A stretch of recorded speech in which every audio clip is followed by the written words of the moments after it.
tanda jempol ya. Nah kemudian yang kurang atau yang turun atau yang sedang, ini Bapak Ibu bisa lihat ada tanda turunnya itu adalah pada kemampuan numerasi murid. Itu keadaan 2023 dan kita harus dalam kesadaran penuh bahwa rapot pendidikan itu di-capture tiap tahun melalui proses ANBK. Nah, kalau lalu kita bandingkan dengan 2000 rapot pendidikan, RP itu bukan rupiah ya. Jadi pencapaian rapot pendidikan tahun 2024 ya. Nah, ada progres yang secara kualitatif ya. Saya tidak membicarakan kuantitatif karena kuantitatif bisa kita bedah lagi di dalam ya, di dalamnya. Nah, secara kualitatif ada peningkatan yang menurut saya sangat signifikan, di mana kemampuan numerasi murid yang tahun 2023 itu kualitasnya kuning, memberi warna efek warna kuning, itu berubah berkat kinerja kolektif dari Bapak Ibu semua menjadi warna hijau ya. Nah kemudian meskipun secara kualitatif pencapaian rapot pendidikan kita ini baik semua, hijau semua, namun sistem memberikan informasi kepada kita perlu memperhatikan kualitas pembelajaran. Jadi karena di dalam kualitas pembelajaran itu ini ada catatan ya, paling perlu ditingkatkan ya. Dan ini diberi tanda lagi, ada tanda cetar turun ya. Ini artinya ada penurunan pada variabel ini atau pada indikator ini. Nah inilah yang melatar belakangi pentingnya kita menyusun kembali program dan mengevaluasi program-program yang sudah dicapai atau yang sedang dikerjakan, bahkan mungkin ada yang belum kita kerjakan. Nah, berdasarkan rapot pendidikan ya, rapot peningkatan mutu pembelajaran berdasarkan Polster rapot pendidikan Satuan Pendidikan 2024 menunjukkan peningkatan dibandingkan tahun 2023 ya. Kemudian khusus untuk sekolah penggerak PSP yang datang 1, barometer keberhasilan program itu hanya dilihat pada rapot pendidikan tahun 2025. Ini yang cilakanya Bapak dan Ibu. Jadi cilakanya itu adalah keberhasilan kita itu yang tadi rapot tadi itu euforia biasa saja. Belum sampai meyakinkan kita ya untuk lebih bersemangat ya atau lebih euforia. Jadi ini penegasan. Jadi rapot pendidikan yang sedang berproses sekarang justru inilah yang menjadi tolok ukur keberhasilan PSP ya. Nah, saya terus terang secara pribadi agak dakdikduk ya karena prosesnya sudah berlalu ya. ANBK-nya sudah dilaksanakan ke siswa kita dan saya percaya dari program-program yang sudah dilaksanakan oleh Bapak dan Ibu kita hanya bisa berharap nanti bisa berdampak ya pada proses hasil yang akan kita terima ya. Biasanya ini di bulan Februari sudah bisa diakses oleh Satuan Pendidikan, rapot pendidikan. Demikian juga tentang survei lingkungan belajar yang kemarin juga kita sudah input bersama-sama ya. Nah, mudah-mudahan saya tidak tahu karena semua variabel-variabel yang penting itu berkontribusi di dalam membentuk rapot pendidikan. Oleh karena itu penting rapot pendidikan itu menjadi perhatian kita semua ya. Jadi setiap guru mapel maupun BK diharapkan dapat menganalisa pencapaian rapot pendidikan tiap tahun. Jadi clear di sini rapot pendidikan itu tidak hanya konsumsi kepala satuan pendidikan, ya untuk apa? Ya, kalau hanya saya sendiri yang mengkonsumsi rapot itu paling-paling saya hanya bisa mengcapture pencapaian keadaan sekolah. Tapi untuk upaya peningkatan itu tetap ada di tangan Bapak Ibu sebagai guru pengampu mata pelajaran maupun guru bimbingan konseling. Nah, kita pahami bersama bahwa proses pemampatan rapot pendidikan itu ada 4 tahapan seperti ini ya. Yang pertama, mengidentifikasi dalam hal ini proses pengumpulan dan memaknai ya data kondisi satuan pendidikan. Kalau tadi sudah saya sampaikan dengan membanding 2023, 24 dan ini seterusnya sampai kebijakan Merdeka Belajar tentang rapot pendidikan Indonesia itu dicabut dari pusat. Itu baru kita nggak punya cerita tentang rapot pendidikan. Tapi selama kebijakan Merdeka Belajar, terutama episode terkait dengan rapot pendidikan Indonesia, itu menjadi bagian yang harus apa namanya? Karena itu seperti kalau yang saya dapatkan penjelasan dari awal tentang bagaimana memaknai rapot pendidikan. Rapot pendidikan itu semacam barometer kita. Kalau kita naik motor, mobil, ya kita ada di kecepatan berapa, atau kalau kita di rumah sakit, rapot pendidikan itu adalah diagnosa umum yang harus kita ketahui, ya. Karena kita ini seperti orang sehat, tapi di dalam badan kita itu ada penyakit. Nah, yang tahu penyakitnya, entah penyakit gula kah, asam urat kah, atau apa, dari kondisi sekolah itu namanya rapot pendidikan. Kalau kita ke medis tuh kita check up darah ya, mendapatkan ini. Nah, lalu yang kedua, di proses refleksi, menetapkan perbaikan prioritas layanan di satuan pendidikan. Nah, kemudian langkah berikutnya adalah benahi ya, merencanakan perbaikan layanan pendidikan. Nah, itu fungsi rapot pendidikan itu agar kita semua sesuai dengan tupoksi kita, saya sebagai kepala satuan pendidikan akan melihat sisi-sisi mana hal-hal yang bisa ditangani menjadi perbaikan kita. Demikian juga jauh lebih penting di Bapak Ibu GTK, pengampu mata pelajaran, memahami rapot pendidikan, kondisi keadaan pencapaian satuan pendidikan kita itu menjadi tanggung jawab ya, satuan tanggung jawab guru mata pelajaran, pengampu mata pelajaran, yang terkait dengan bagaimana capaian pembelajaran itu disampaikan ya, terutama kita ketahui bersama bahwa SMP ini kita ada dalam fase D ya. Saya harap semua redaksi atau narasi yang dibebankan dalam fase D itu bisa dicapai oleh kita semua sesuai dengan tupoksi di mata pelajaran yang diampu. Demikian juga ada pengembangan karakter di sana yang juga menjadi bagian tugas fungsi dari pelayanan guru bimbingan konseling. Ya, cek. Nah, lalu ada perubahan yang langkah yang keempat yang terbaru dari cara kita memaknai rapot pendidikan itu adalah implementasi dan evaluasi hasil secara berkala. Ya. Nah, salah satunya dalam paparan ini kita mencoba melihat hal-hal mana yang sudah dan sedang kita kerjakan atau hal-hal mana yang belum kita kerjakan. Ya. Untuk menjadi pandu atau alat ukur yang lain selain rapot pendidikan dengan kondisi tadi yang saya sampaikan di depan, saya ingatkan kembali kita semua tentang bagaimana kita mewujudkan sekolah yang dicita-citakan. Ya. Ini saya kutip, slide ini saya kutip dari berbagai sumber, berbagai kegiatan event Kemendikbud di level nasional selalu membicarakan tentang bagaimana sih mewujudkan sekolah yang dicita-citakan. Ya.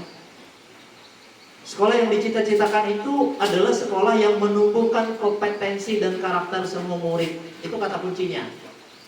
Jadi kehadiran kita di sekolah bukan sekadar hadir absen, melaksanakan tugas selesai. Tapi selama kita tidak pernah berpikir bagaimana mengembangkan kompetensi murid, bagaimana mengembangkan karakter murid, ya, menjadi pelajar sepanjang hayat dengan nilai-nilai Pancasila, maka kita itu masih jauh sebenarnya dari melangkah menuju sekolah yang dicita-citakan. Ya, saya memiliki visi untuk menuju sekolah yang dicita-citakan. Tetapi manakala Bapak dan Ibu tidak memiliki visi yang serupa, itu hanya keniscayaan ya, kita bisa mencapai suatu kondisi, minimal kondisi itu kondisi minimum, sekolah yang dicita-citakan. Sekolah yang dicita-citakan itu seperti apa? Ya, yang pertama itu pembelajaran yang berpusat pada murid. Ya, selama kita mengabdikan diri kita itu hanya kepentingan untuk sekadar hadir, tidak memperdulikan siswa bisa apa di sana, artinya mindset kita itu jauh dari berpusat pada murid. Apalagi kita melaksanakan proses pendidikan itu berpusat pada keinginan diri kita sendiri, memuaskan hasrat kita. Padahal kita tidak tahu ya apakah yang kita sampaikan itu nyambung, bermakna tidak dengan siswa. Artinya kita belum menjadi guru yang memfokuskan semua sumber daya kita berpusat pada pengembangan murid, ya. Lalu ciri yang kedua, ya, sekolah yang dicita-citakan itu pendidiknya, dalam hal ini GTK, Bapak Ibu sekalian, termasuk saya, adalah pendidik yang reflektif, ya, gemar belajar, berbagi dan berkolaborasi, ya. Jadi selama kita tidak melakukan ini, ya, kata kuncinya di situ dilihat ya, pendidik yang reflektif, ya, kemudian gemar belajar, kemudian berbagi dan berkolaborasi. Sebenarnya dari kata seluruh narasi yang pada poin atau penanda yang kedua, suatu sekolah yang dicita-citakan itu sebenarnya adalah kombel yang hidup. Artinya sekolah itu sedang berjalan menuju ke sekolah yang dicita-citakan atau diimpikan, ya. Nah, kemudian poin yang ketiga, ada iklim sekolah yang aman, inklusif dan merayakan kebinekaan.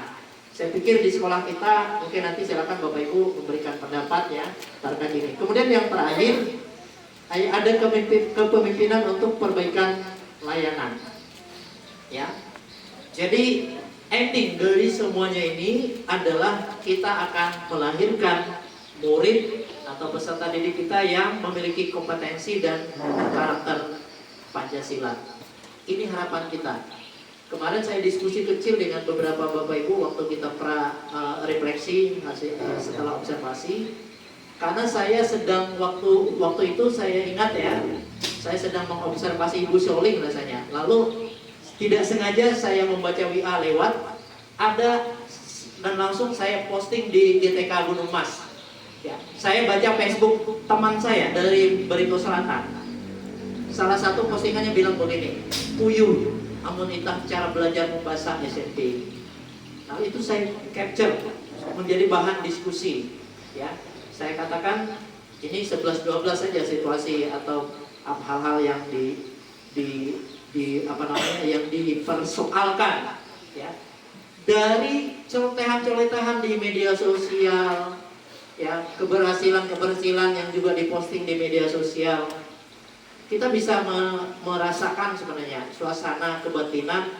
Misalnya kebetulan itu wilayah Barito Selatan, ya, saya bisa merasakan, makanya saya bisa mengangkat itu untuk tema diskusi ya di dalam komunitas GTK, ya, dan itu menarik sekali. Nah, saya sampai mengecek ya standar kompetensi lulusan Permendikbud yang baru ya. Saya cek sebenarnya SD itu seperti apa sih, lulusan SD itu yang diterima di SMP. Nah, begitu kita cek. Nah, makanya ketika saya mengecek standar kompetensi lulusan, saya juga beberapa Bapak Ibu kemarin yang kita refleksi itu, saya mengatakan kalau kita berkaca dengan standar kompetensi lulusan, harapan pemerintah kepada kita. Kalau tidak salah kemarin waktu saya selesai observasi dengan Ibu Wina, saya refleksi langsung di ruang BK, saya mengatakan Ibu Wina, harapan besar pemerintah pada kita, kalau kita baca standar kompetensi lulusan SMP itu, satu, pemerintah telah memperkirakan bahwa tidak semua lulusan SMP itu masuk ke jenjang berikutnya. Oleh karena itu narasi standar lulusan SMP itu disebutkan di situ, mempersiapkan peserta didik ya untuk hidup di masyarakat. Nah, makanya saya bilang Ibu Wina, artinya negara ini dari awal sudah bisa mengcapture sebagian dari masyarakat ini yang mungkin nanti tidak bisa melanjutkan ke jenjang pendidikan yang tinggi. Nah, pada titik itulah kebermaknaan kita ini Bapak dan Ibu guru kepada peserta didik kita yang tidak melanjutkan. Karena saya yakin bahwa pendidikan di jenjang SMP itulah pendidikan terakhir yang dia dapatkan. Dan itu menjadi bekal modalnya nanti hidup di masyarakat. Kalau siswanya masih melanjutkan, beban moral kita itu ringan, karena nanti ada teman-teman SMA, SMK yang memperkaya kompetensi siswa itu. Syukur-syukur lagi kalau siswa ini meneruskan lagi ke perguruan tinggi. ada teman-teman di perguruan tinggi yang memperkaya kompetensi siswa itu. Tapi pernahkah kita berpikir siswa itu op di SMP? Berarti seluruh pengetahuan, keterampilan, karakter yang kita tanamkan di siswa itu, ya diskusi ini juga waktu saya merefleksi Ibu Ima rasanya kita juga membicarakan, saya kaitkan standar kompetensi lulusan. Ini loh harapan negara kepada kita. Ya, jadi jangan pernah kita berpikir bahwa semua siswa SMP ini nanti melanjutkan ke SMA SMK. Enggak. Ada sekian persen nanti yang op di SMP. Maka pastikan Bapak dan Ibu, ketika mereka op sekolah dari SMP, maka semua bekal hidupnya, pengetahuan keterampilannya itu kita yang orang terakhir di hidupnya. Kalau siswa itu rata-rata kuliah, maka dosen nanti orang terakhir di hidupnya. Nah seperti itu kira-kira supaya kita bisa sanggup memahami kenapa penting kita memahami sekolah yang dicita-citakan ini. Karena di situ endingnya. Berikut, saya kembali ke rapot pendidikan. Ada 12 rekomendasi. Bapak Ibu, ini Bapak Ibu nanti boleh melihat lagi, mengulik-ulik lagi rapot pendidikan kita. Ini adalah capturean atau screenshot ya yang saya petik dari data Excel. Ya. Yang pertama itu menyoroti tentang kualitas pembelajaran kita, Bapak dan Ibu. Ya, tentang kualitas pembelajaran. Jadi ini supaya tidak ada dusta di antara kita, ini adalah data speedometer perjalanan kita. Sampai dengan hari ini, speedometer rapot pendidikan kita itu seperti ini. Ya. Masih berbicara indikator D1 kualitas pembelajaran. Ya. Kualitas pembelajaran meskipun capaiannya baik, tetapi ada rekomendasi program untuk kita, ya, yaitu tentang metode pembelajaran ya, ada masuk di level 2-nya, ya. Kualitas pembelajaran masuk di level 2 di 1.3-nya tentang metode pembelajaran. Di situ rekomendasi kegiatan pembenahan itu adalah bagaimana meningkatkan kompetensi GTK, ya, dan kebijakan yang menunjang aktivasi kognitif. Ya. Rapot pendidikan kita bilang ada masalah di aktivasi kognitif. Kemarin saya berbicara dengan banyak teman-teman yang sudah saya observasi. Rapot pendidikan kita bilang bagaimana caranya di kelas kita dapat membangkitkan aktivitas kognitif. Karena ini rapot pendidikan yang mengatakan ini. Nah nanti silakan kita kembangkan. Apa sih kegiatan yang menunjang aktivasi kognitif siswa itu seperti apa? Lalu yang kedua adalah masih terkait dengan kualitas pembelajaran. Ya, saran kegiatan yang diberikan oleh rapot pendidikan kita kemarin, bagaimana peningkatan kompetensi GTK dan kebijakan yang menunjang refleksi atas praktek mengajar. Jadi kemarin ketika kita meng-capture kinerja pembelajaran Bapak dan Ibu, ya, dan Bapak dan Ibu telah memilih metode apa yang mau ditampilkan, mau diobservasi di kelas kemarin, itu tidak ada paksaan dan itu saya memberikan sepenuhnya pilihan-pilihan itu pada Bapak dan Ibu. Hanya saja saya menyarankan kemarin agar Bapak Ibu memiliki pengalaman sedini mungkin, ya, pengalaman itu untuk mengambil semua 9 metode kinerja, bukan metode belajar mengajar ya. Nah, ini agak bias memang. Jadi kalau kita bicara metode, beda dengan metode yang Bapak Ibu skenariokan di dalam RPP atau modul Bapak dan Ibu. Karena itu inklusif, itu sudah menyatu dengan tupoksi guru sebagai tugas profesi, ya, menyatu di situ. Jadi saya tidak lagi melihat bagaimana Bapak Ibu mengawali pelajaran di inti pelajaran seperti apa, kemudian bagian akhir. Karena itu menyatu dengan tupoksi guru. Tetapi yang saya capture, saya lihat pada saat proses observasi itu adalah bagaimana Bapak Ibu memerankan metode yang disediakan di PMM ini. Misalnya aktivitas interaktif yang banyak dipilih kemarin. Semester kemarin banyak yang memilih bagaimana menerapkan disiplin positif dalam pembelajarannya. Nah, itu langkah-langkah itu. Nah, yang saya anjurkan adalah Bapak Ibu di tahun pertama, kedua, ketiga ini, Bapak Ibu harus mengambil dan mencoba semua metode yang ada di PMM itu dulu. Sehingga nanti, kan itu ada 9 jumlahnya. Sehingga nanti ketika Bapak Ibu sudah mencoba semua metode itu, karena tujuan metode pembelajaran yang disediakan di PMM itu adalah bertujuan untuk memperbaiki kualitas pembelajaran, ya. Nah, dari 9 metode yang ada itu, ketika sudah dicoba semua, nanti saya yakin ya Bapak Ibu semua akan mendapatkan satu metode terbaik nanti, atau paling tidak ada beberapa metode terbaik yang cocok dengan kondisi saya, cocok dengan kondisi sekolah, dan cocok dengan keadaan anak-anak. Tetapi nanti jangan sampai dari awal kita pilih metode itu saja, ya, sehingga nanti tidak baik juga nanti terlihat di dalam progres PMM Bapak dan Ibu dan kita semua. Ya. Berikut ini terkait dengan karakter dan iklim keamanan satuan pendidikan. Ya. Nah, jadi ada 12 rekomendasi Bapak dan Ibu. Ini saya capture semua, ya, supaya nanti apa yang saya sampaikan ini by data, ya. Jadi tidak berdasarkan angan-angan atau harapan kosong kepala sekolah, tidak, ya. Nah, kesimpulan, ya, kesimpulan kegiatan ini sudah turunan dari program, ya. Jadi kita mengeksekusi. Saya tidak muluk-muluk di luar program yang rutin kita kerjakan di sekolah, ya, yang lain-lain.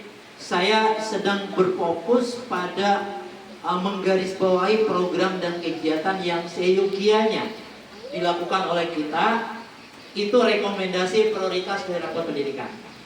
Ya. Yang pertama adalah peningkatan GTK, kompetensi GTK, dan kebijakan yang menunjang aktivasi kognitif, termasuk kegiatan kita Pombel seperti ini. Menurut saya ini adalah salah satu implementasi dari program ini. Tetapi nanti kita akan kembangkan dalam diskusi bagaimana sih, karena ini barang baru ya, bagaimana aktivasi kognitif. Sejauh pemahaman yang saya tahu, aktivasi kognitif itu adalah bagaimana kita di kelas mengaktifkan rasa ingin tahu siswa itu.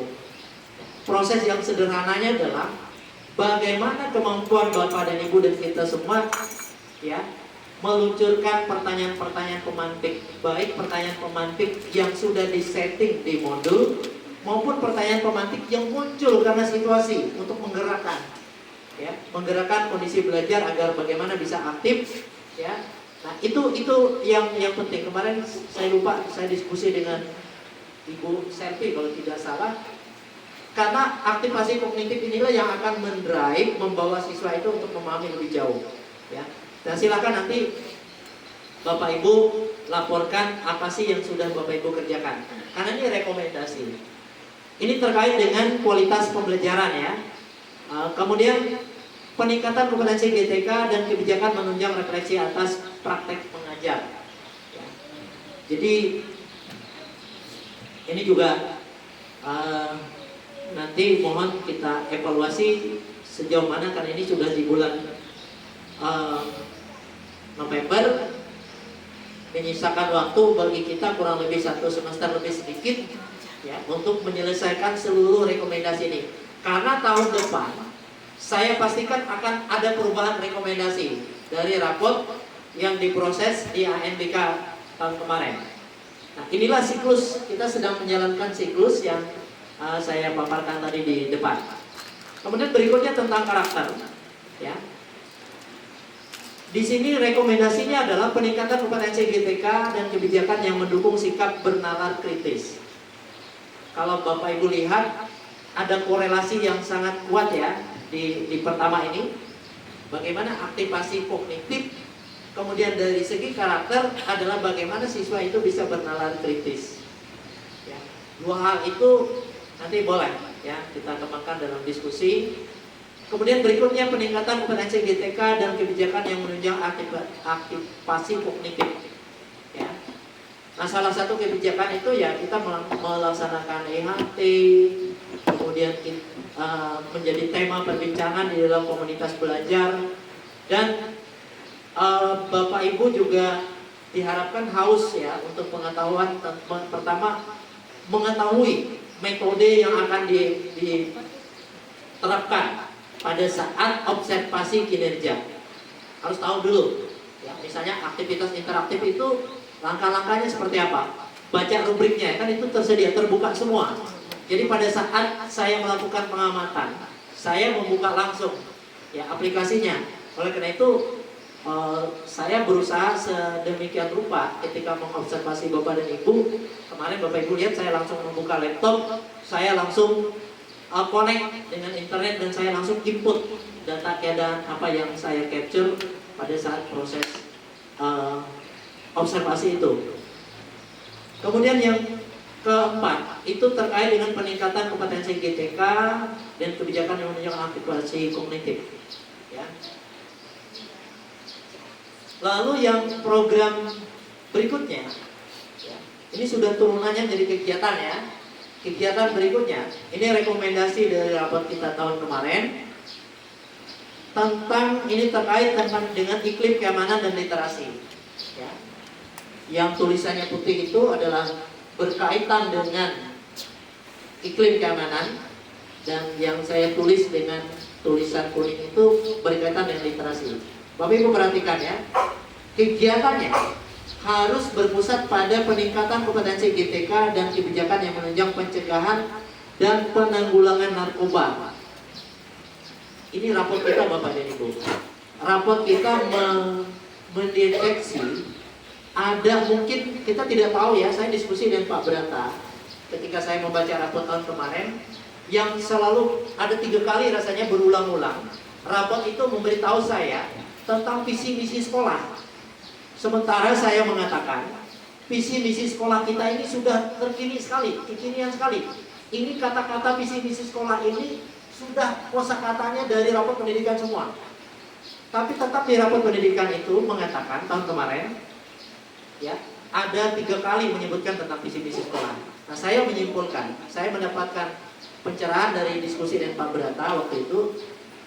Pak Ujis jangan heran, karena data itu bisa saja data itu membaca hasil kuesioner pada saat Sulinjar, pada saat survei lingkungan belajar di siswa, atau survei karakter. Nah, oleh karena itu ini terulang lagi kan kalau kita lihat pada iklim keamanan sekolah ya, kebijakan menunjang pencegahan penanggulangan narkoba. Oleh karena itu nanti mohon ya Bapak Ibu dengan memperhatikan rekomendasi ini, memberikan masukan, menginjeksi pemahaman-pemahaman tentang bahaya narkoba itu melalui mapel Bapak Ibu masing-masing. Karena kita diminta untuk ya membentengi siswa didik kita, peserta didik kita ini dari narkoba. Ya, kalau kemarin kita juga dengan berbagai pihak tentang pendidikan penanggulangan ini juga kita sudah laksanakan. Tetapi itu pihak eksternal.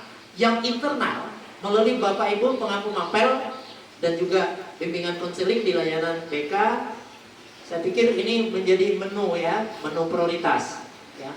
Apa yang didiskusikan, baik bimbingan klasikal, demikian juga Bapak Ibu yang mendapat tugas tambahan sebagai wali kelas juga dengan memperhatikan rekomendasi program yang sudah diturunkan menjadi narasi kebijakan ini dari rapor pendidikan kita. Bapak Ibu tinggal gunakan saja, jadikan ini program. Misalnya program kesiswaan ya, tentang bagaimana sih penanggulangan narkoba ya. Kemudian saya kira kegiatan ini sudah diadopsi juga di PIKR ya Bu Teli ya. Ya, dari teman-teman di PIKR, duta-duta kita yang di PIKR itu juga dibekali bagaimana mereka bisa campaign, melakukan kampanye tentang bahaya narkoba ini bagi dirinya, bagi orang lain, bagi keluarga ya, karena ini tantangan ya. Bahkan ya BNN Kabupaten Gunung Mas ya mengatakan Gunung Mas itu zona merah. Bayangkan Bapak Ibu, kita hidup di zona merah itu seperti apa? Jangan sampai nanti Gunung Mas kita atau Indonesia Raya kita ini nanti seperti Kolombia. Bapak Ibu, saya harap juga meliterasi hal yang baik dan luas ya. Kalau ketika saya mengatakan jangan sampai Gunung Mas kita seperti Kolombia, apa yang terjadi dengan Kolombia Bapak Ibu? Ya. Kolombia itu sepertiga dikuasai narkoba, sepertiganya dikuasai oleh para preman. Bayangkan hanya sepertiga kemampuan negara menguasai wilayah itu ya. Jadi kartel-kartel besarnya itu ada di sana. Nah, kalau itu terjadi, betapa sulitnya pekerjaan kita. Ya. Jadi oleh karena itu sedini mungkin masukan nanti di kesiswaan juga ya. Kemudian berikutnya adalah peningkatan kompetensi GTK terkait kebijakan yang menunjang sekolah untuk murid cerdas dan bakat istimewa. Waktu Sulingjar kemarin ini saya capture dan saya kasih tulis besar-besar loh ini. Jujur ya, untuk poin ini masih perjuangan besar kita. Ya, jadi untuk memverifikasi atau menyusun kebijakan yang menunjang sekolah untuk murid cerdas dan bakat istimewa. Jujur ya, selama sekolah kita belum banyak memberikan prioritas atau Bapak Ibu masih kurang sensitif melihat bakat-bakat istimewa yang terpendam di siswa, saya kira ini masih jauh dari realitas bisa kita realisasikan ya. Karena untuk melihat salah satu indikator melihat siswa cerdas, murid cerdas dan bakat istimewa itu adalah dari lomba-lomba ya. Kemarin waktu mengisi Sulingjar itu saya klaim kemarin siswa yang pencak silat kemarin tuh panjang itu karena kebetulan itu siswa kita, saya klaim kemarin sebagai salah satu siswa cerdas bakat istimewa. Nah mudah-mudahan dengan informasi ini ya, ini menantang kita semua Bapak Ibu. Misalnya tahun depan akan ada siswa kita yang kita dorong misalnya untuk ikut Olimpiade Sains, Olimpiade Matematika ya, kemudian gasing. Kemarin kita bangga ya, saya kirim ke grup kita postingan Bapak Kepala Dinas ya. Ketika saya scroll WA grup GTK Gunung Mas itu, saya lihat postingan Pak Aprianto tentang siswa, salah satu siswa SMP 1 Kurung yang berangkat ke Korea Selatan. Bahkan saya screenshot supaya mau saya teruskan, itu kan nggak kelihatan siapa yang memposting itu. Lalu saya screenshot. Apa maksudnya itu Bapak dan Ibu? Maksudnya adalah agar Bapak Ibu tahu bahwa sumber berita itu langsung dari Bapak Kepala Dinas. Saya meneruskan. Screenshot itu maksudnya itu pasti untuk motivasi. Apa sih? Kita belajar apa dari kasus ini? Kita bisa termotivasi apa dari dibalik postingan Bapak Kepala Dinas? Saya yakin ya, postingan Pak Kepala Dinas luar biasa ya, mengapresiasi setiap pencapaian, baik pencapaian siswa maupun pencapaian guru berprestasi. Dan saya lihat sendiri proses GP itu dibidani 100% ya. Ibu Kepala Bidang Ketenagaan, Ibu Nopi, saya lihat ya full di guru penggerak itu, kemudian Pak Apri juga di sana ya. Artinya dengan melihat kehadiran semacam itu kita bisa tahu atensinya, berarti itu mendapat atensi besar. Demikian juga untuk siswa berprestasi ya. Itu pasti atensi besar dari Bapak Kepala Dinas ya. Oleh karena itu dari rekomendasi ini mudah-mudahan menantang kita SMP 3 ya, ke depan akan ada siswa-siswa yang bisa kita deteksi, oh ini punya bakat ya, meskipun sekali lagi untuk urusan yang ini menyebutkannya susah, mudah, tapi mempraktekannya itu kesulitannya luar biasa Bapak Ibu. Ya, saya selalu menantang. Ya. Kemarin ada di dimenuhi dulu Olimpiade, dan anak itu saya tahu ya, anak-anak orang sawit yang kebetulan genetik orang tuanya bagus. Ya. Nah saya bilang nyoba atau ngetes itu sederhana. Tahun depan lihat ada nggak prestasi lagi. Kalau nggak ada prestasi, jangan bangga. Itu genetik siswa saja. Kebetulan kita dapat siswa pintar, ya. Lalu dipoles-poles di sekolah, anak itu jadi. Yang bisa kita klaim itu keberhasilan program adalah lahir setiap tahun anak-anak prestasi, seperti yang dilakukan Prof. Surya di Yohanes Institute di Tangerang.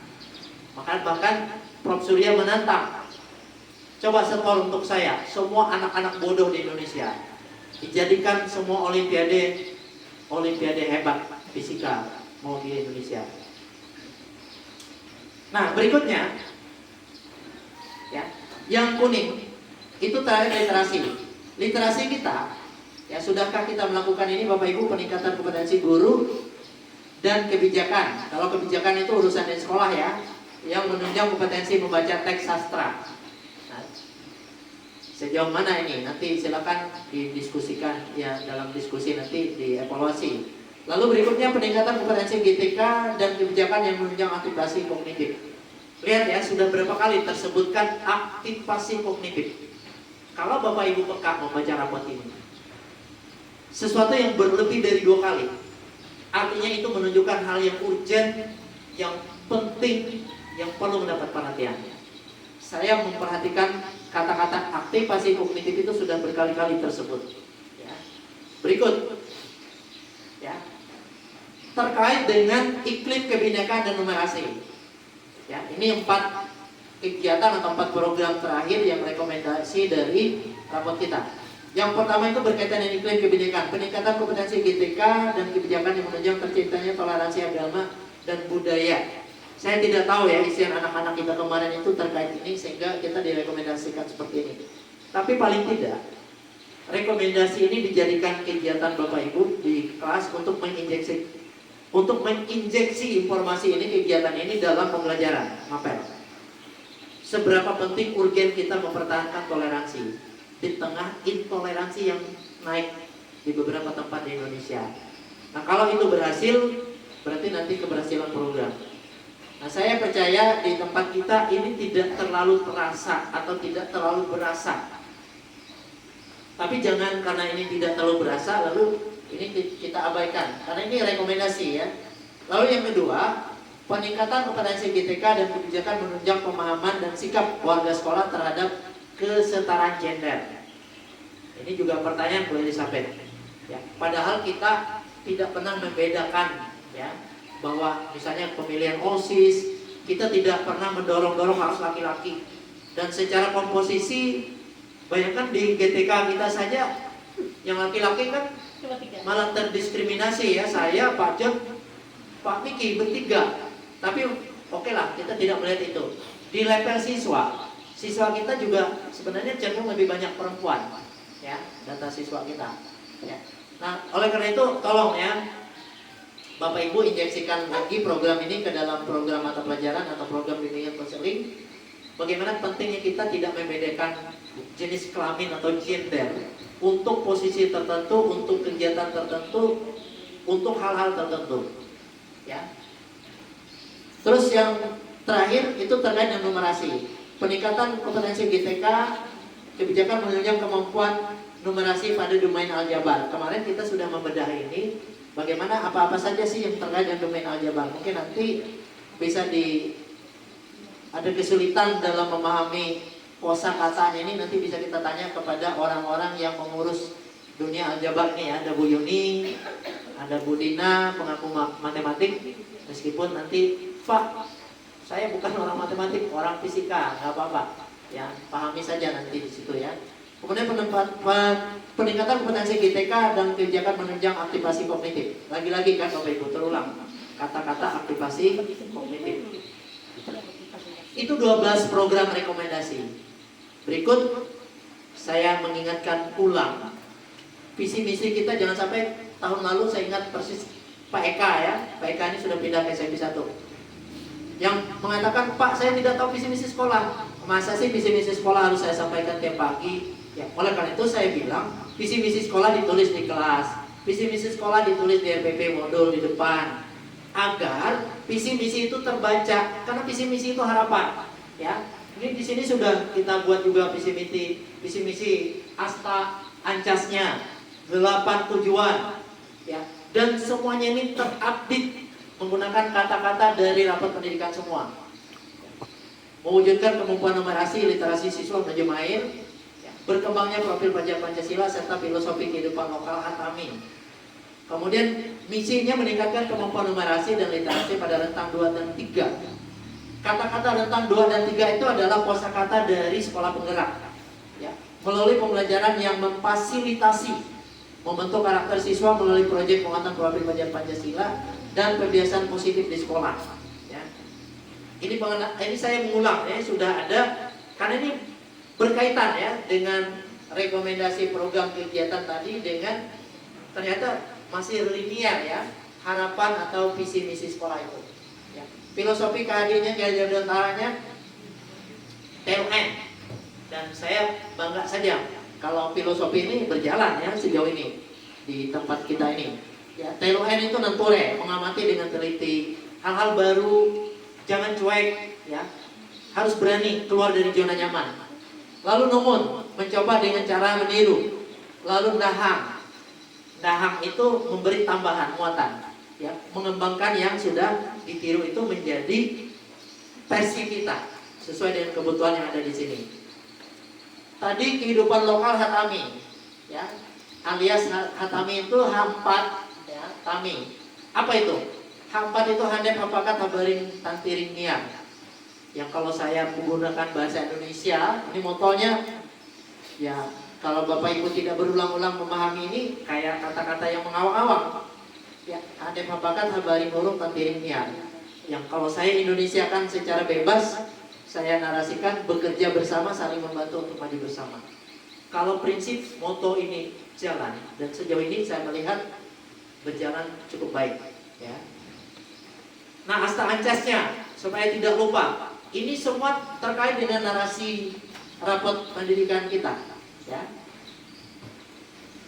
Ya. Asta itu 8 tujuan ya di sekolah. Ya, ini terus terakhir saya sedikit memberikan wawasan tambahan kepada Bapak Ibu kita semua. Hasil perjalanan kami kemarin bersama Bapak Bupati yang dulu, ya, ke Batu Malang, studi banding, kaji tiru. Kemarin diarahkan ke 2 sekolah, ya. Satu itu ke Yayasan Pendidikan Kristen Batu Malang. Saya menemukan visinya unik. Visi Yayasan Pendidikan Batu Malang itu 3 kata ini saja: good knowledge, ya, kemudian good character. Mohon kalau salah ejaannya dimaklumi karena saya bukan orang bahasa Inggris. Nanti Bu Mantu jangan protes, Pak itu salah Pak tulisannya, bukan seperti itu, ya. Tapi pesannya yang penting ya, jadi bukan tulisannya. Kalau salah maaf kata, karena saya bukan guru bahasa Inggris. Tapi yang paling penting yang saya dapatkan, seluruh kepala SD SMP yang dibawa Bu Novi kemarin ke Batu, ke Yayasan Pendidikan Kristen di Malang, saya menemukan visi sekolah yang sangat-sangat sederhana. Ini mau saya tiru nggak bisa, karena ini udah dipatenkan sama Yayasan Kristen. Jadi visi misi itu kalau punya kita tadi kan masih agak ribet, tapi seribet-ribetnya bisa dipahami. Kalau yang punya Yayasan Kristen ini lihat 3 kata, good knowledge, good character, good skill. Bapak Ibu bisa mengembangkan banyak dari kata ini. Lalu ketika kami diajak lagi ke Batu Malang, SMP 1-nya, padahal SMP 1 itu angkatan kedua PSP-nya. Tapi jujur, saya banyak mendapat pengalaman dari kunjungan di situ. Ada 4 poin yang bisa saya sampaikan. Ini sebagai pembanding Bapak Ibu, pembanding untuk kita memacu kita. Yang satu di Batu Malang itu, SMP 1 Batu Malang itu sesaba SMP 1 Batu, ya. Nanti mereka punya Instagram, lihat saja. Ibu kepala sekolahnya luar biasa, tua dari saya tetapi sosmednya gila. Kalau saya masih belum punya akun Instagram.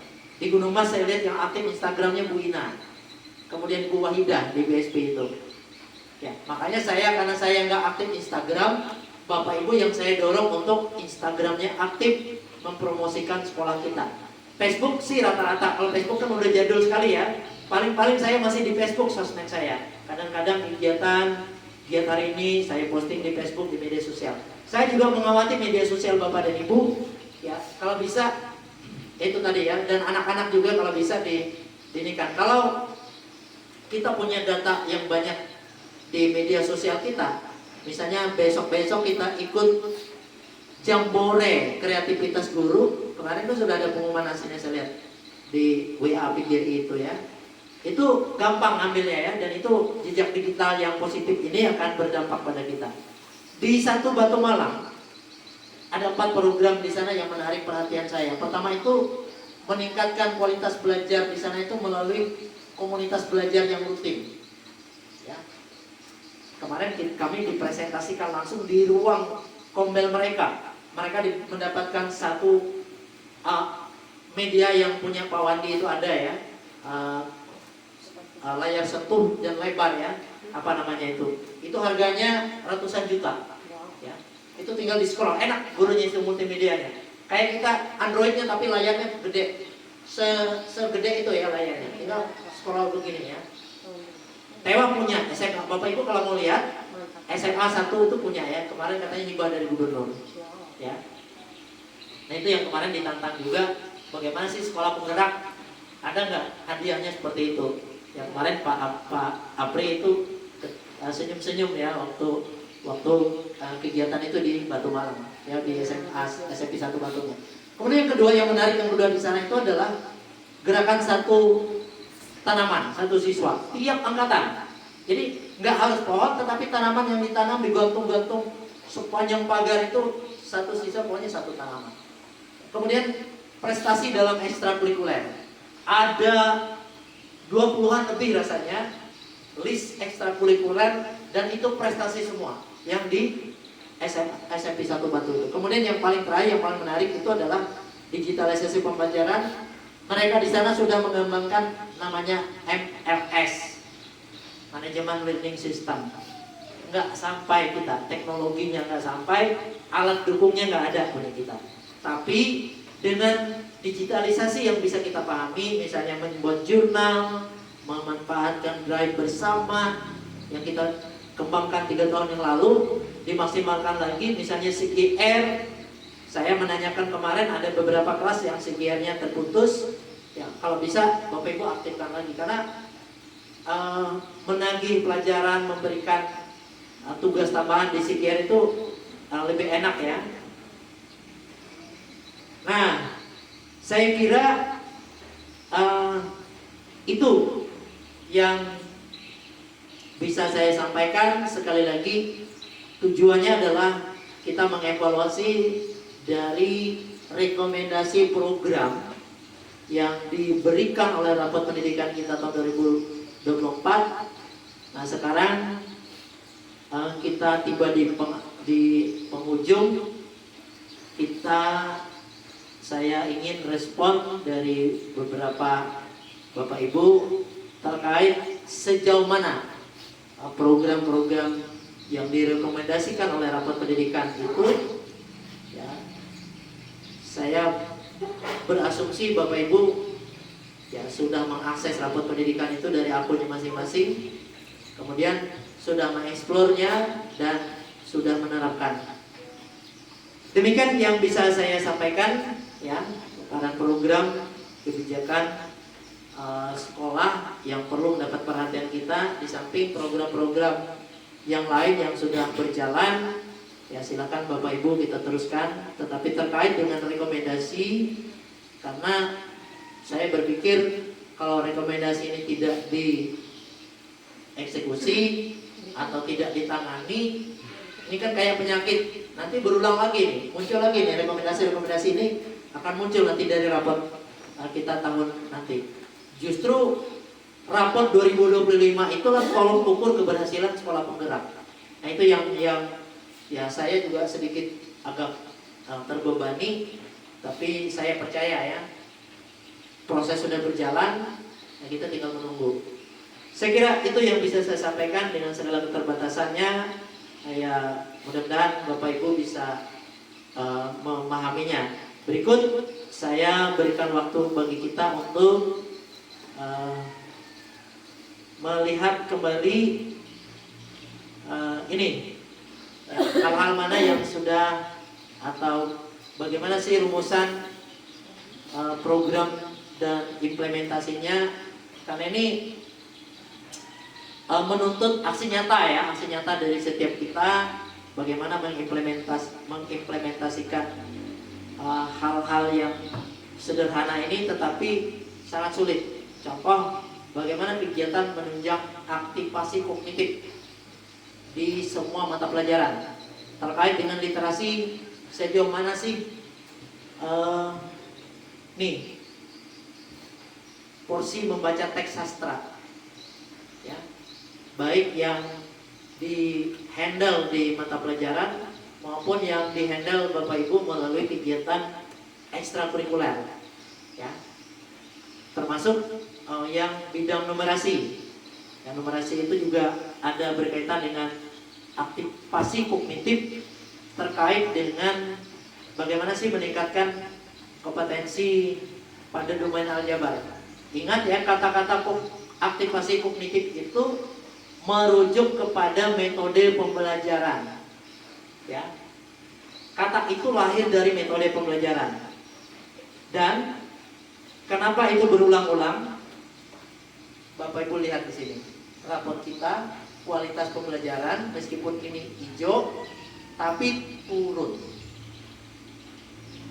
Sampai di sini ngerti semua ya sambungannya itu, ya, supaya clear, tidak ada dusta di antara kita, tidak ada yang ditambah-tambahkan, tidak ada yang dilebih-lebihkan, dan secara subjektif informasi rapor pendidikan ini saya melihat ada relevansi yang cukup serius ketika saya melihat proses observasi.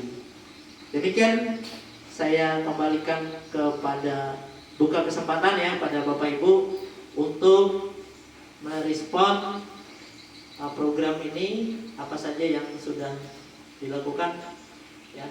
Terserah mau urut atau dari 12 ini mana yang mendapat perhatian penting atau masukan penting untuk dari Bapak dan Ibu untuk kita semua, untuk kita kerjakan di sisa waktu ini ya. Karena otomatis Februari nanti, Februari Maret atau paling tidak biasanya itu Hari Pendidikan Nasional 2 Mei, rapor pendidikan yang terbaru itu udah lahir lagi. Kan itu otomatis dengan terbitnya rapor pendidikan yang baru nanti, maka semua ini tinggal yang belum tetap menjadi program yang sudah ya, itulah yang dapat kita lakukan. Segera itu ya, silakan Bapak Ibu, mungkin dari wakil kurikulum dulu kalau ada, silakan. Mohon bantu Bu Selvi atau Bapak Ibu yang lain, silakan.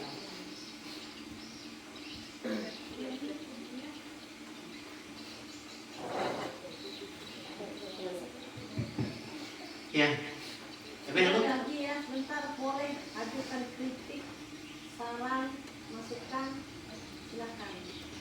Ya, termasuk saran, kritik, dan masukan. Tapi kalau kritik mungkin nggak bisa, karena itu rapor. Kritik rapor ya, kritik input. Ya, boleh, sudah ada data yang sudah relevan. Iya. Tapi masukan saja, masukan ya. Apa yang bisa kita sikapi dari ini? Ya. Meskipun ini pedih ya.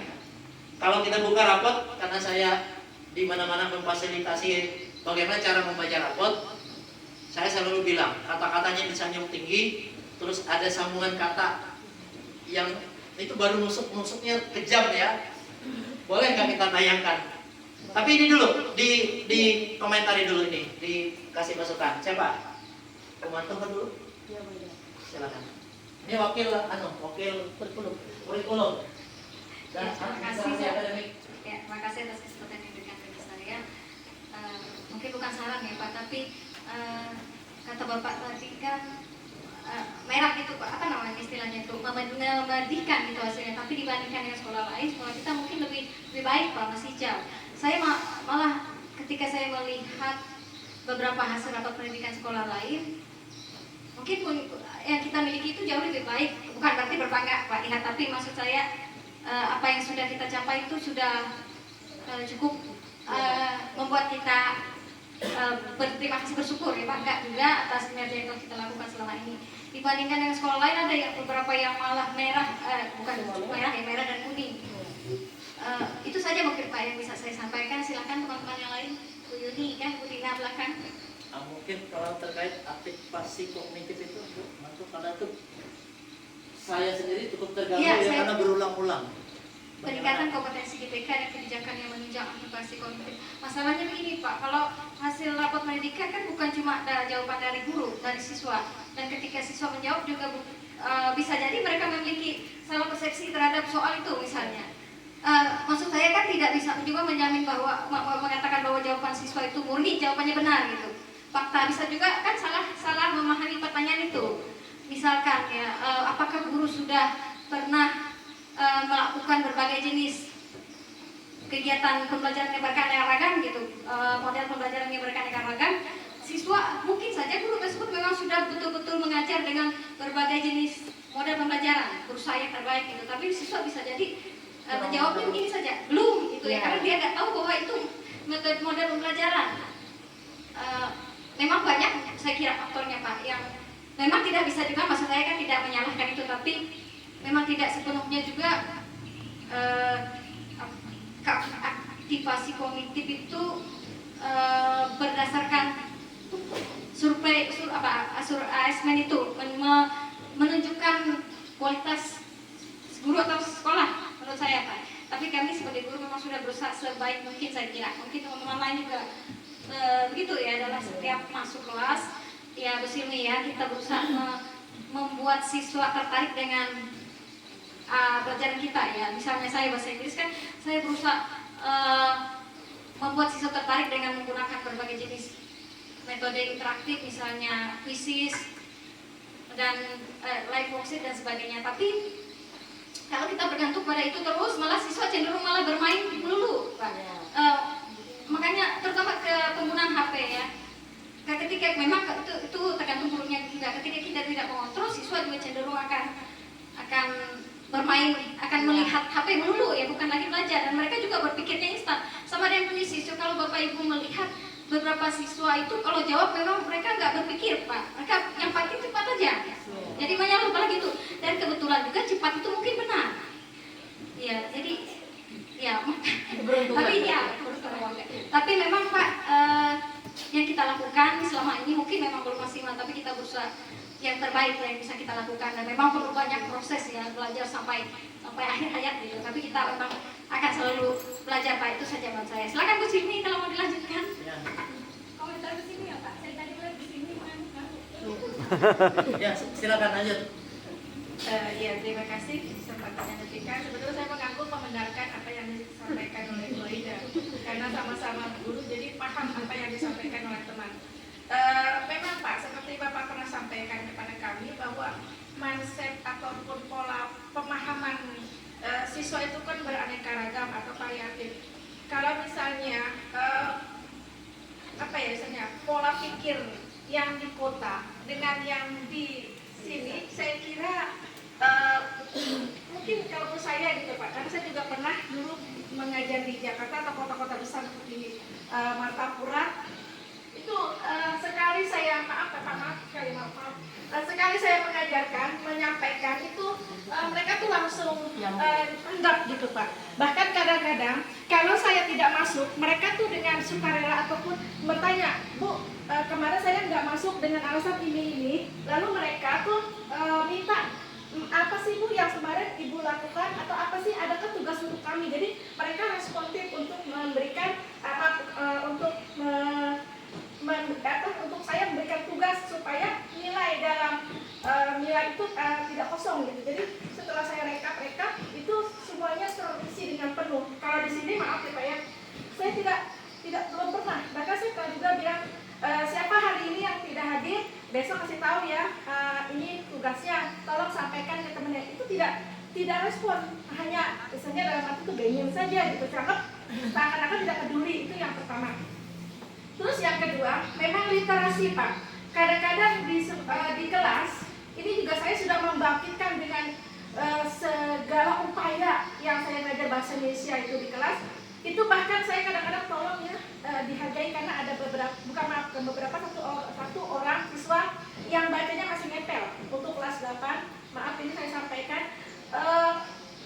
Jadi saya kadang-kadang berdiri di samping bangkunya itu, dia duduk, saya berdiri mendengarkan, tolong jangan berisik, mereka kan sudah ada tugas masing-masing, jadi kayak ada diferensi sebagaimana nanti saya sampaikan bahwa seperti itu gitu. Jadi kognitif mereka tuh memang atau misalnya untuk pemahaman tuh agak kurang, dan kadang-kadang untuk memberikan pemahaman yang sangat baik itu agak sulit gitu Pak. Saya sudah berupaya dengan berbagai macam metode sebagaimana saya pernah sampaikan ke Bapak. Apa kira-kira ini metode yang saya keluarkan, bahkan apa lagi gitu. Jadi mungkin itu Pak yang saya sampaikan, sehingga nanti pada waktu mereka mengadakan AMBK jadi asjad gitu, asal jadi gitu.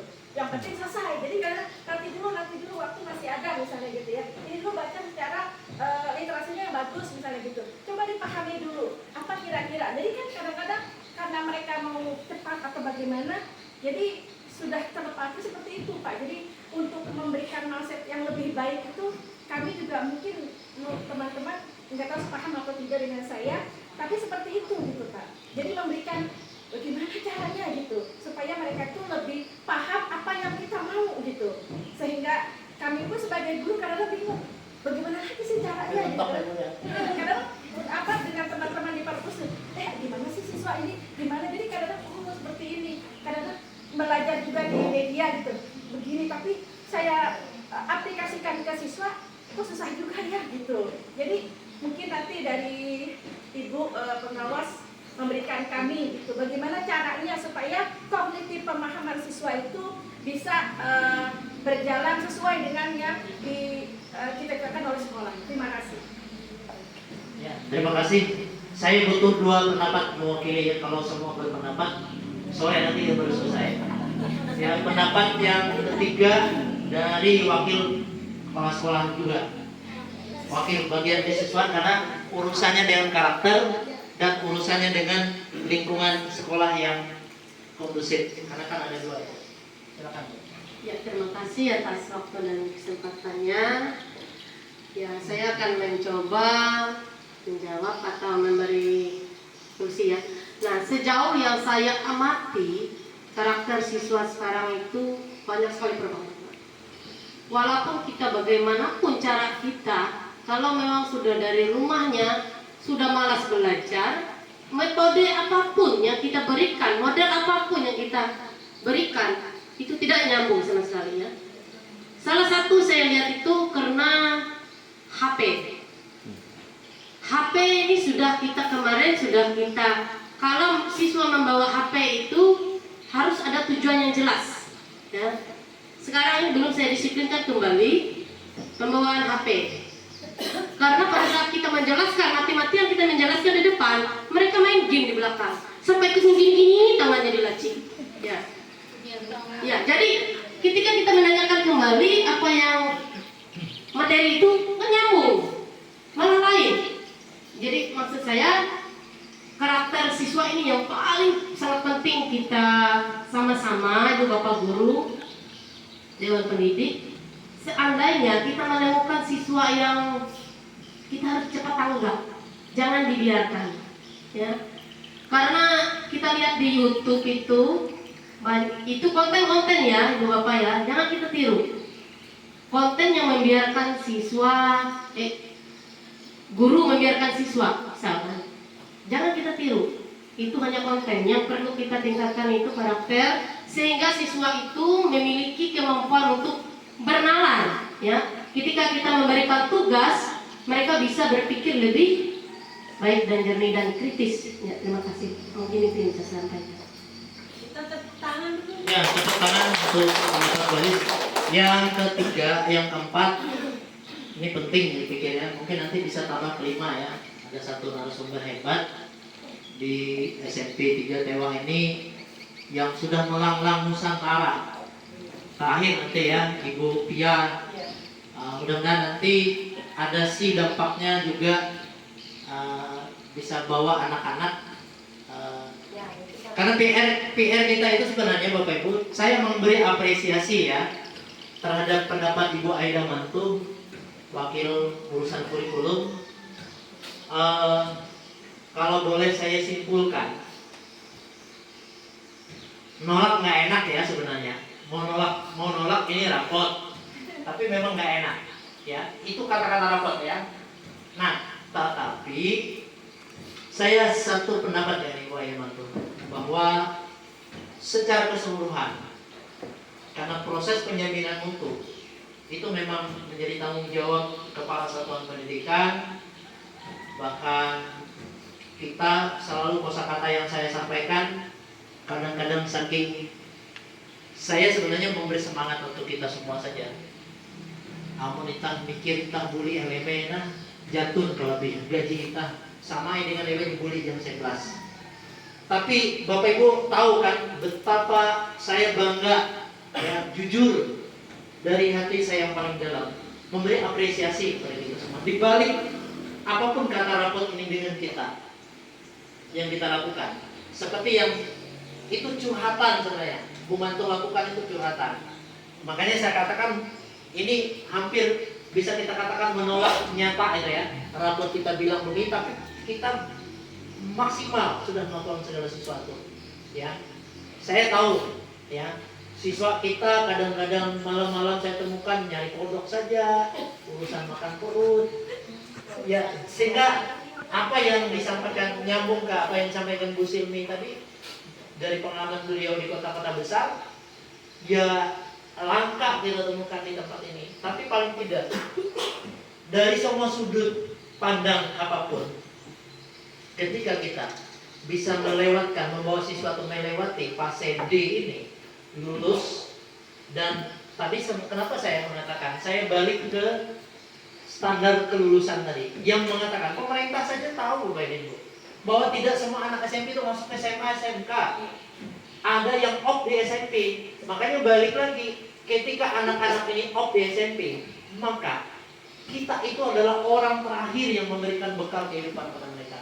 Nah, jadi lakukan, pikirkan itu, kembali ke sekolah yang dicita-citakan tadi, terlepas dari kita setuju dan tidak setuju. Tapi satu hal ya, aktivasi kognitif itu menjadi PR kita. Bagaimana kita melakukan ya dengan berbagai metode, meskipun kata Ibu Simi tadi hampir mentok.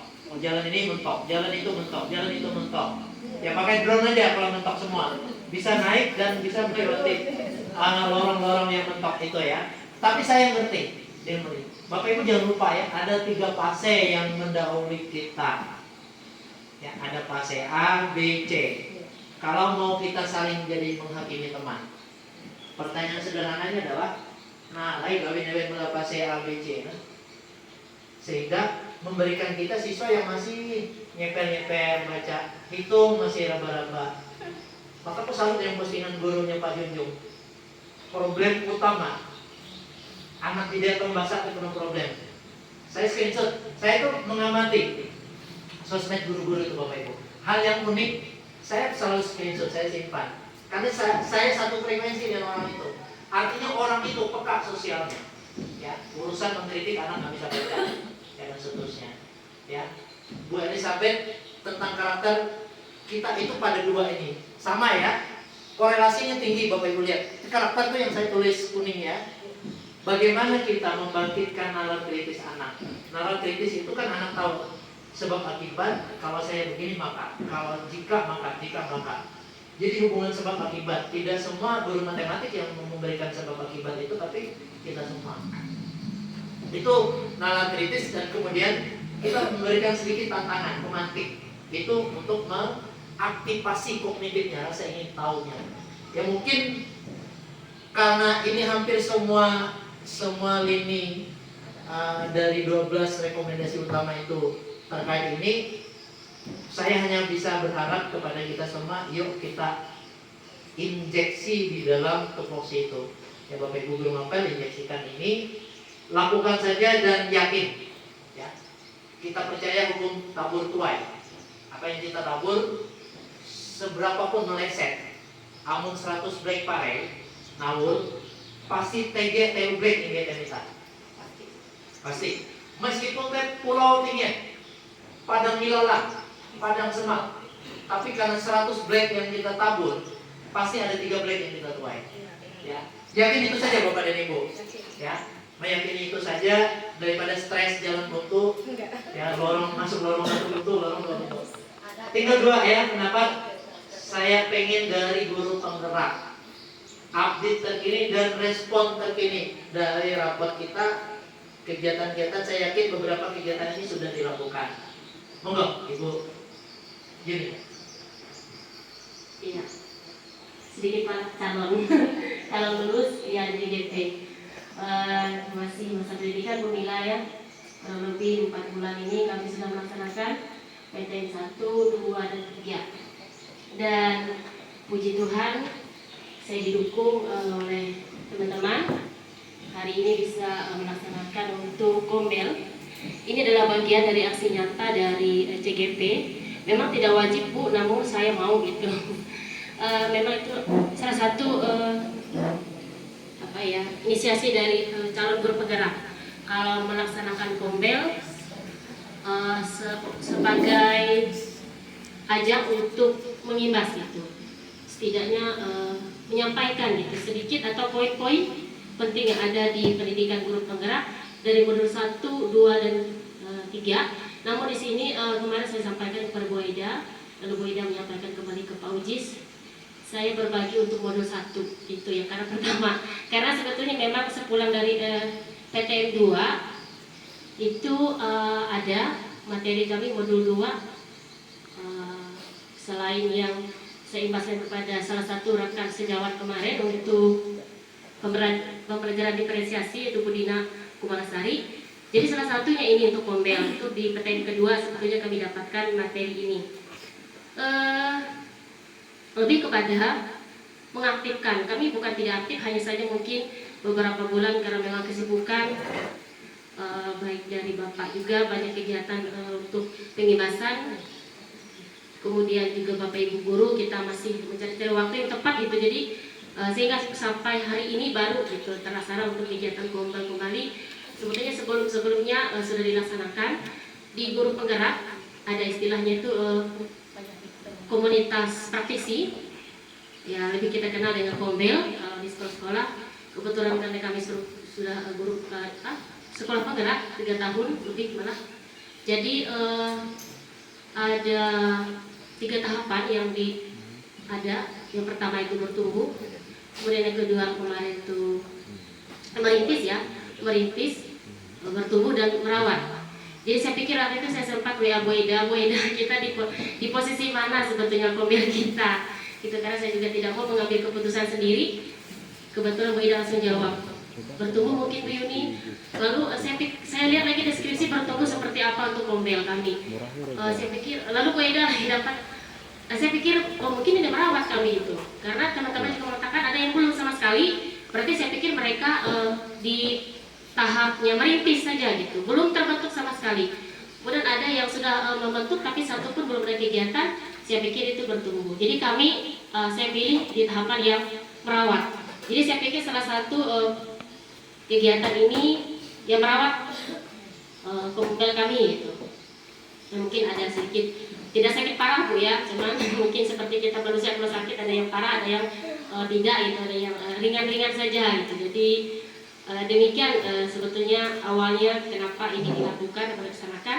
Dan saya itu minta untuk besok di hari kedua, karena di hari pertama ini ada rekan kerja kami juga yang menyampaikan bagian juga dari materi di pendidikan guru penggerak. Menanggapi apa yang disampaikan oleh Pak Ujis tadi untuk presentasinya, saya mendengar itu, dan bahkan mungkin kami Bapak Ibu guru pun sudah melihat, membaca semua untuk hasil dari rapor pendidikan kami di SMP Negeri 3 Tewah.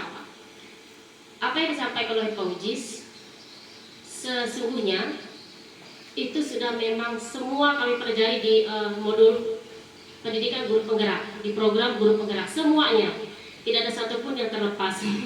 Karena 1 sampai 3 itu memang sudah full materi kami, ada 10 modul Nah, untuk nanti PTM keempat itu kami tinggal lokakarya. Langsung di hari terakhir kami akan mengadakan pameran atau model panen hasil belajar dari PTM 1, 2 hingga yang ketiga. Apa yang sudah dilakukan oleh calon guru penggerak di sekolahnya, bagaimana dia tergerak, bergerak dan menggerakkan. Nah, kalau saya saya nilai sendiri pun belum sampai pada mungkin yang menggerakkan secara seluruhnya di rekan kerja. Tapi saya berusaha saja gitu, bincang-bincang di waktu setelah istirahat pun bisa sedikit-sedikit gitu ya yang saya sampaikan, karena memang tidak bisa langsung full gitu ya, tidak bisa kita langsung mengatakan oh saya sebelum guru penggerak nggak bisa apa-apa dengan teman-teman saya. Lalu setelah saya jadi mengikuti pendidikan, ternyata teman saya itu aktif semua Bu, nggak bisa. Itu hal yang sangat tidak etis juga rasanya. Kalau saya mengatakan di SMP 3 itu semuanya menurut apa yang saya katakan Bu, tidak juga memang, karena belum terlihat, saya pun belum gitu, dan diri saya pun belum sepenuhnya menggerakkan. Tapi memang di pendidikan guru penggerak, menggerakkan ini tidak hanya sebatas selama kami pendidikan selama 6 bulan sampai Desember, tidak, terus berimbas gitu, terus menerus. Itu guru penggerak sebetulnya. Jadi tidak seperti katakan Bu Eda tadi bahwa kita ini pembelajaran sepanjang hayat. Seperti yang disampaikan tadi Pak Ujis, bahwa untuk kognitif siswa juga karakter ya tadi ya, dan terkait juga dengan pembelajaran, kualitas pembelajaran kita yang menurun. Betul, apa yang disampaikan dari Bu Eda juga bagus ini. Mungkin saja pemahaman siswa itu beda. Setiap pertanyaan yang dijawab di Sulinjar, ada yang asal, ada mungkin yang mencermati tapi tidak paham juga gitu, sehingga akhirnya sembarang klik mungkin saja. Dan kemungkinan juga ada memang yang betul-betul paham dan jujur dan menjawab dengan benar. Jadi kita tidak bisa memprediksi di bagian mana letak kesalahan ataupun masalah yang muncul ketika bahwa hasil di lapangan pendidikan kualitas pembelajaran itu menurun. Jadi kalau kita mau mencari biangnya tidak akan habis Bu ya. Di guru penggerak itu tidak ada istilah mencari masalah, tetapi yang ada itu hanya membicarakan apa yang kita miliki, apa yang kita punya, apa yang kita bisa. Jadi aset namanya. Jadi besok akan saya sampaikan ini terkait dengan materi yang kami terima itu. Jadi kalau untuk kualitas pembelajaran memang terkait dengan pembelajaran yang terpusat pada murid ya, sesuai dengan filosofi Ki Hajar Dewantara. Betul ya, ketika di kelas saya juga merasa sudah menayangkan video ketika pembelajaran supaya siswa itu mungkin jenuh gitu dengan bla bla blanya guru dengan ceramah. Tampilkan video beberapa menit, lalu kelihatan siswa ini masih bingung dengan video, matikan lagi LCD lalu dijelaskan lagi gitu. Kemudian masih ada juga siswa yang mungkin sedikit bingung lagi gitu, video udah dikasih, penjelasan sudah diterima, tapi ternyata tanggapannya, pemahaman kepada suatu materi itu masih saja garuk kepala atau bahkan mungkin kayak mental gitu di mereka. Jadi akhirnya diberikan LKPD, dituntut dengan LKPD, bekerja dalam kelompok supaya bisa berbaur dengan teman, berkolaborasi, bekerja sama.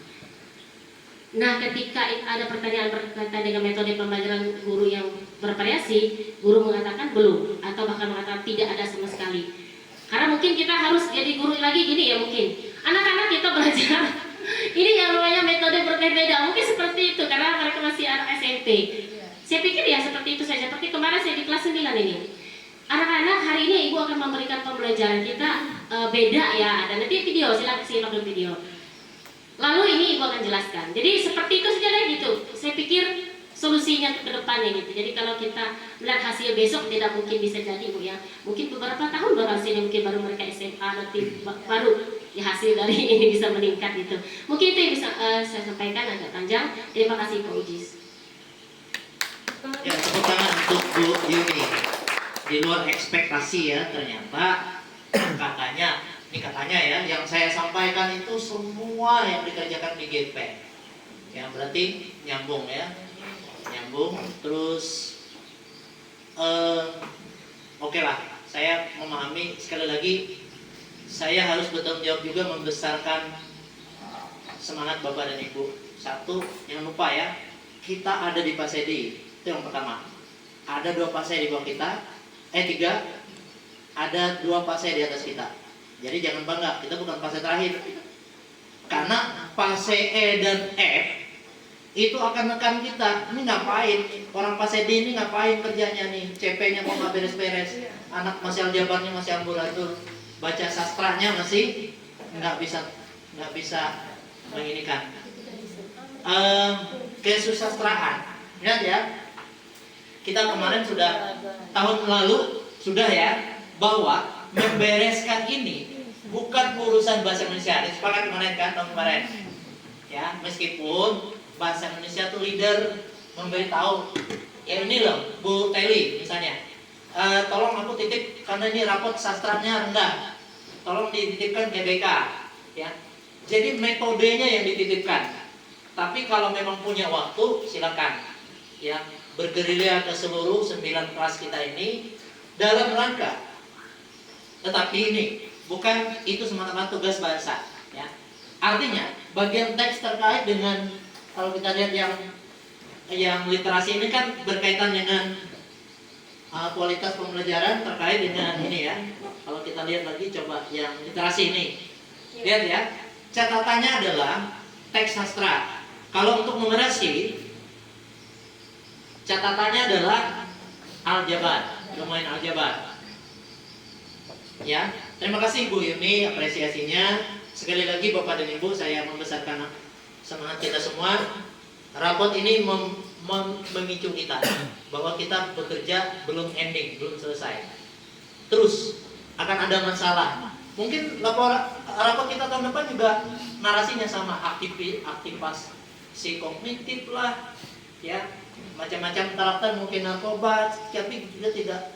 Kita bangga ya, kalau rapot 2 tahun yang lalu ngeri, ada seksual menonjol di SD.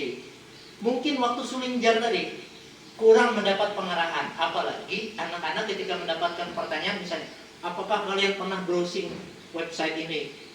Ya, anak nggak mikir apa yang diklik, apa yang dijawab itu berdampak pada satuan pendidikan. Barangkali kita juga terhadap gangguan narkoba tadi ya, ya mungkin saja, mungkin kita tidak tahu ya apa yang ditanyakan di Sulinjar. Terakhir, waktunya cukup panjang dan menarik. Terima kasih atensi kita semua. Saya berharap sih dari kunjungan ke sana kemari ada 1, 2, 3 orang siswa nanti yang diciduk bawa ya. Dari ini narasumber yang keliling Indonesia sudah ya. Gasing, karena saya mengerti gasing itu salah satu best practice-nya Bupati yang ditangani langsung oleh Pak Apri dan itu direspon ya. Maka ketika kegiatan Ibu Pia minta, Pak, saya diminta Institut Prof Surya mendampingi di sana, di daerah ini. Kebetulan saya berterima kasih juga dukungan teman-teman semua di sini, karena Ibu Pia ini jamnya sedikit. Jadi kalaupun dia meninggalkan sekolah untuk waktu yang cukup lama itu, ngehandle-nya gampang saya oleh teman-teman yang lain. Nah, saya bayangkan kalau Ibu Pia ini bawa jam 40 atau nggak usah 40, 25 JP saja, hilang 2 minggu. Wah, itu berat loh memang. Jadi ada keberuntungan. Karena saya dengar juga di sekolah lain itu ribut Bu Pia. Di sekolah lain itu ribut itu karena satu cemburu. Enak tuh ya tuh cara keliling-keliling. Ada, saya tidak mau sebut sekolahnya. Yang saya pahami adalah, saya bilang itu kepala sekolahnya nggak ngerti visi misinya Bupati, bahwa itu program yang khusus. Bahkan dulu dibangga-banggakan, bahkan trainer itu charter pesawat loh waktu pulang, karena menjelang Natal tahun baru rasanya nggak ada pesawat. Yang tim Prof Surya itu. Dari situ saya tahu bahwa Bupati itu punya atensi, kepala dinas punya atensi di program itu. Maka untuk Bu Pia saya berikan fasilitas seperti itu. Monggo Bu, silakan bagaimana sih meningkatkan aktivasi kognitif itu kalau coba mencuri pengalaman dari Prof Surya untuk teman-teman yang lain ini termasuk untuk saya. Silakan. Oke. Ini terakhir ya. Ya, terima kasih Pak atas kesempatan yang diberikan kepada saya. Ini berkaca dari pengalaman saya setelah melakukan pengibasan di beberapa daerah. Memang untuk karakter itu selalu berkaitan erat dengan bagaimana pengaruhnya pola siswa di sekolah. Pertama itu karakter itu ditanam itu dari keluarga. Ya, makanya kita itu dibiasakan. Saya bersyukur juga di sekolah kita ini SMP 3 guru-gurunya peka juga ya Pak ya. Ketika siswa tidak hadir 2-3 hari, itu guru-guru itu wali kelas maupun ibu guru BK-nya selalu berkunjung ke rumah siswa, menanyakan secara langsung ke rumahnya, dan itu sangat luar biasa sekali. Itu apresiasi itu sekolah kita juga, karena kebetulan juga itu di beberapa daerah ada yang membiarkan siswanya tidak hadir berhari-hari sampai pun berminggu, dan itu berefek fatal, siswanya tidak dinaikkan dengan alasan ketidakhadiran tersebut. Padahal ternyata siswa itu mengalami hal yang kurang beruntung di keluarganya. Terakhir kemarin juga saya mendapatkan kasus seperti itu di IKN kemarin Pak, seperti bahasan ada siswa itu tidak naik kelas ya karena tidak hadir. Ternyata siswa tidak hadir adalah masalah dari rumah tangga, dari keluarga, dan itu berefek pada emosional siswa tersebut, sehingga ketika dia di sekolah dia dikucilkan dengan alasan seperti ini dan itu, dan itu menjadi suatu hantaman juga buat saya. Oh ternyata ini bisa jadi di sekolah kita mengalami hal seperti itu juga, karena kita lihat sekarang itu dari rumah siswa itu kita lihat bagaimana kondisi keluarganya. Ada beberapa keluarga yang mungkin tidak sama sekali memperhatikan bagaimana pendidikan anak di sekolah. Yang tahunya, nah ini ongkos kamu ya, tapi secara pribadi bagaimana keadaanmu di sekolah nak? Bagaimana pembelajaranmu di sekolah nak? Terkadang anak, apalagi anak-anak di usia remaja sekarang Pak, mereka itu paling pertama itu butuh perhatian dari keluarga. Orang tua itu harus tahu bagaimana kondisi anak di sekolah. Ketika mereka merasa dapat perhatian dari orang tuanya, itu menjadi salah satu motivasi mereka. Oh saya ini harus bersekolah untuk membanggakan orang tua saya, seperti itu. Kita juga sebagai guru dengan teman-teman semuanya itu dalam metode pembelajaran apapun selalu berusaha Pak. Terutama saya sendiri, saya kan belajarnya bahasa Inggris. Di kelas itu saya berusaha mencari metode, mencairkan suasana. Kadang-kadang anak-anak itu begini, ketika saya mengajar anak-anak itu di kelas menggunakan metode permainan, pola pikir mereka langsung berpikir, ibu besok kita main apa lagi? Jadi bukan belajar lagi Pak. Padahal saya menggunakan metode permainan itu berhubungan dengan materi yang mau saya ajarkan. Tapi ketika saya mengajak anak-anak bermain, metodenya itu ketika tuh materi tertentu, mereka berpikir, ih asik ya kita belajar main begitu. Mereka tidak memikirkan benefitnya dari permainan ini. Mereka mikirkan, oh permainan ini rame begitu. Ketika refleksi, bagaimana menurut kalian ketika kita belajar ini tadi, mereka berpikir lagi Pak. Ketika saya bertanya bagaimana pendapat kamu nak, bagaimana pendapat kamu kalau kita belajar ini, ketika ditanya pendapat mereka juga bingung, dan itu menjadi salah satu patokan bahwa nalar kritis mereka itu kurang begitu Pak. Iya kurang. Kita hanya bertanya bagaimana menurut kamu, bukan menurut A, bukan menurut B, tapi menurut dia pribadi, dia menilai sendiri. Anak-anak bingung. Iya seperti itu. Dan itu juga berkaitan juga dengan yang seperti Ibu Aida tadi ketika NBK kemarin, ketika bertemu dengan pertanyaan seperti ini, anak-anak asal menjawab, persepsi kritisnya itu kurang begitu Pak. Dan kita di SMP 3 ini sudah berusaha semaksimal mungkin, dan itu lagi kembali ke anak-anaknya lagi. Mereka bisa tidak memahami apa sebenarnya tujuan mereka. Itu karakter mereka itu paling utama itu yang mempengaruhi bagaimana pola pendidikannya. Kita sebagai tenaga pendidik juga SMP 3 ini luar biasa juga Pak, karena kita juga sudah berkolaborasi dengan keluarga. Kita juga kalau ada anak seperti ini kita selalu kerjasama dengan keluarganya, dan itu pun dari pihak keluarganya lagi sebenarnya Pak. Ya, tidak hanya sekolah yang sebenarnya yang ekstra, kita juga keluarga juga perlu sebenarnya memperhatikan bagaimana kondisi anaknya di sekolah. Jangan kalau anaknya begini sekolah yang disalahkan, kalau anaknya telat pulang sekolah lagi yang mendapat laporan begitu.